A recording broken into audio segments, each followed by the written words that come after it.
Welcome to our kitchen. Today we prepare an early medieval beef stew from the Observazione Ciborum, a letter about food and diet written in the 6th century by the Byzantine physician Antimus to the king of the Franks.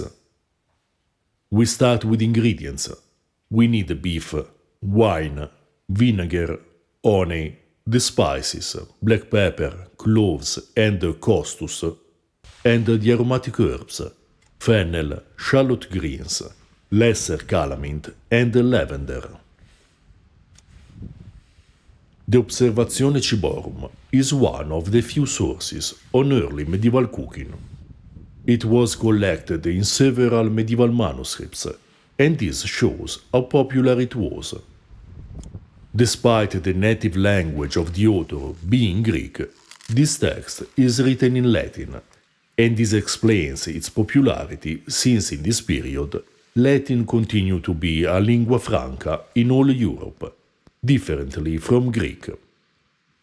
The recipes are generally simple, but the author explains the principles to cook most ingredients in a healthy way, giving us plenty of possibilities to prepare the dishes we want, once we have understood how Antimus intended them.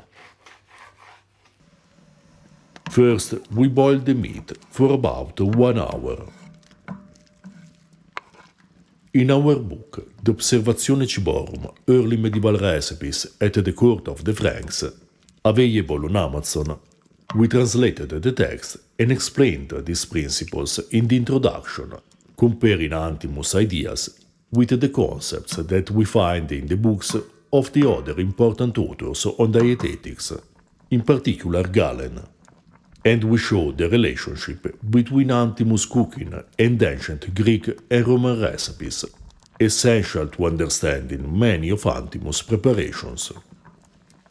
With our book, essentially, we gave all the information necessary to prepare early medieval dishes, following the methods and principles explained by Antimus. In addition to a glossary of the peculiar Latin of this author, who wasn't a native speaker in the same way as Theodoric, king of the Franks, is addressee. Meanwhile, we mince the aromatic herbs and pound in the mortar the spices with the lavender and a bit of wine. The detailed recipe we're preparing today is one of the most complex written by Antimus, and must be read as an example of how others must be prepared, once we have understood the principles that this author has in mind. He calls this dish iuscellum, a term that may be translated as sauce, juice, or gravy. Essentially a beef stew cooked in a sauce made with spices and vegetables. In other passages of his book, Antimus refers to a iuscellum simplex, a simple sauce, which means that other kinds of sauces, for instance this one, must be considered complex. This information means that when the author recommends cooking an ingredient in a iuscellum, we may use all the ingredients listed for the recipe we're preparing today, or choose just some of them, according to our taste, or which ingredients are available in our pantry. We must always keep in mind that in this book, Antimus is providing principles on cooking, not mere recipes. And there are many possibilities to prepare the dishes as we want. For more recipes from the Observazione Ciborum, check out the link to the playlist below. The most important principle that we find in the Observazione Ciborum is that the ingredients must be perfectly cooked to help the digestion. And this, according to Antimus, is essential to keep good health, since health mainly comes from a correct way of eating and drinking. In any case, always in moderation.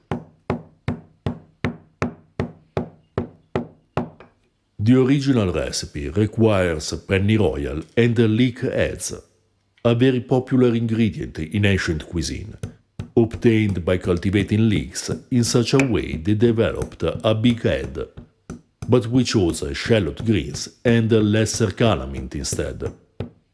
As an alternative to fennel, the author suggests celery roots. The two ingredients recommended as an alternative to honey are sapa and carenum, which are two preparations with concentrated grape juice, very common in ancient cooking.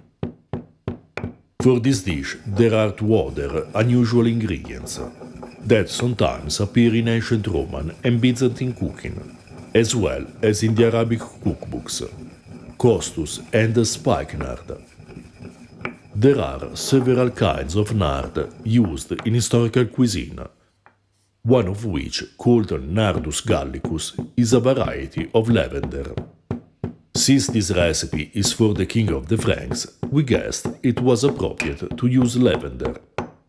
Costus is an intensely fragrant spice that gives an incredible aroma to this plate. We bought the roots from India, but you may find it, generally ground, in some Middle Eastern shops. We recommend trying it because it is extraordinary. We add the vinegar, aromatic herbs and honey and cook for another hour. When the beef is almost done, we add the spices and cook for another couple of minutes. In addition to the translation of the Observazione Ciborum, on Amazon you also find our other two books, Ancient Roman Cooking and Registrum Coquine, a medieval cookbook, with the translation of a beautiful 15th century source. You find more translations of ancient and medieval sources, in addition to several articles on historical food, on our Patreon page. To support our work, you can also buy us a beer or purchase our merchandise. You find all the links in the description below. This stew was one of the best we ever tried, intensely fragrant with the herbs and costus, spicy and sweet and sour. Depending on your taste, you may use more or less honey or vinegar, as well as the quantity of pepper you want. But if you add these ingredients in moderation, you will obtain a perfectly balanced dish. It would be interesting to try different variants for this recipe, with other herbs and vegetables, but in this way we were entirely satisfied. We paired it with spelt pulse and it was amazing. You find the link to prepare a pulse in the description below. If you're interested in ancient foods and flavors, subscribe our channel and consider supporting us on Patreon.